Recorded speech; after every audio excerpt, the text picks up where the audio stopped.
ಸ್ನಾನಕ್ಕೆ ಹಿಮಾಲಯಕ್ಕೆ ಹೋಗಿರುವಾಗ ಪಾರ್ವತಿ ದೇವಿ ಅಳದು ಒಂಟಿತನದಲ್ಲಿ ಸಮಯ ಕಳೆಯುತ್ತಿದ್ದರು.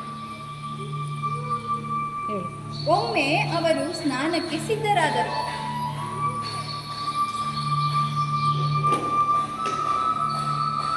ಈ ಸಮಯದಲ್ಲಿ ಮನೆಯ ಒಳಗೆ ಯಾರೂ ಬರಬಾರದು. ಈ ಚಂದನದಿಂದ ಒಂದು ಬಾಲಕನನ್ನು ತಯಾರು ಮಾಡುತ್ತೇನೆ. ಈ ಚಂದನದಿಂದ ಒಬ್ಬ ಬಾಲಕನನ್ನು ತಯಾರಿಸಿ ಅವನನ್ನು ಕಾಪಾಡಲು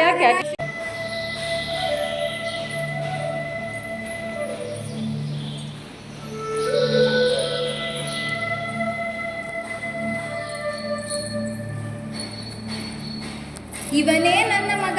ನೀನು ಯಾರನ್ನೂ ಒಳಗೆ ಬಿಡಬಾರದು. ಆಯ್ತು ಅಮ್ಮ.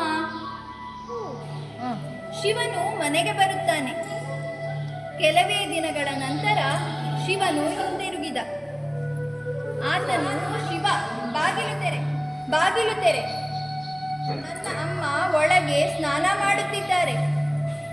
ನನ್ನ ಅಮ್ಮ ಒಳಗೆ ಸ್ನಾನ ಮಾಡುತ್ತಿದ್ದಾರೆ.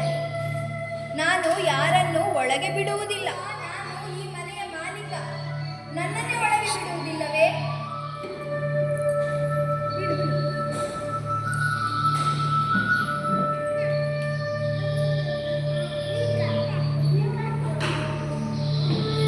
ಪಾರ್ವತಿ ದುಃಖಿತಳಾಗಿ ಓಡಿ ಬಂದು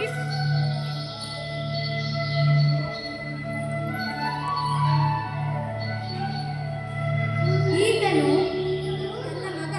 ನೀವೇನು ಮಾಡಿದ್ದೀರಿ ಶಿವ? ನಾನೊಂದು ಮಾಡಿದ್ದೇನೆ.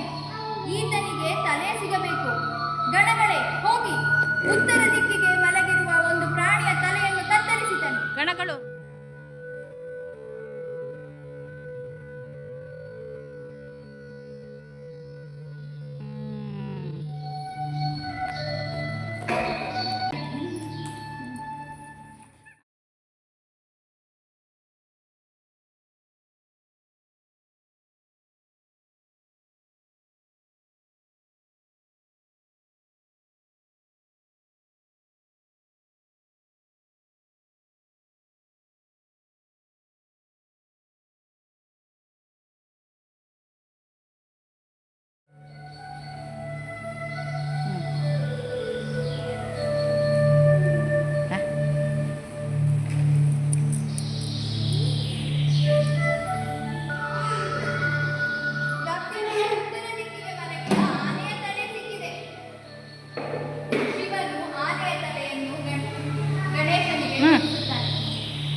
ಇನ್ನು ಮುಂದೆ ಎಲ್ಲ ದೇವರಿಗಿಂತ ಮೊದಲು ಇವನಿಗೆ ಪೂಜೆ ಸಲ್ಲುತ್ತದೆ.